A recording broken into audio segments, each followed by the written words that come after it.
আসসালামু আলাইকুম। কি অবস্থা সবার? আমরা এখন চন্দনাইশের আঁকা বাঁকা উঁচু নিচু কাঁচা আধা কাঁচা পচা রাস্তা শেষ করে বান্দরবানের পথে। পথটা পাড়ি দিতে খুব কষ্ট হয়েছে, কষ্টের পথ শেষ। এখন পাহাড়ি রাস্তা আর সৌন্দর্য ঘেরা রাস্তা। এখন আমাদের গন্তব্য হচ্ছে বান্দরবানের সবচেয়ে সুন্দর রোড, রোমা হয়ে বগালেক।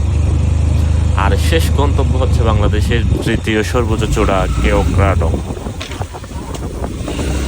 এই রাস্তাটা শুধু বাইকারদের জন্য না, অ্যাডভেঞ্চার প্রেমীদের জন্য এক স্বপ্নের যাত্রা। পাহাড়ি আঁকাবাঁকা রাস্তা, নদী, ঝর্ণা, সবুজ প্রকৃতি সব মিলে এই জন্য অনন্য রূপ বান্দরবানের। আর বৃষ্টির সময় বান্দরবান হচ্ছে অদ্ভুত রকমের সুন্দর।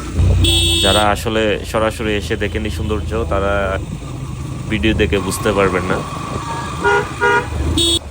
সম্ভব হলে বর্ষাকালে বান্দরবান ঘুরতে চলে আসুন। দেখতে থাকুন, কথা হবে পরবর্তী ভিডিওতে। আল্লাহ হাফেজ।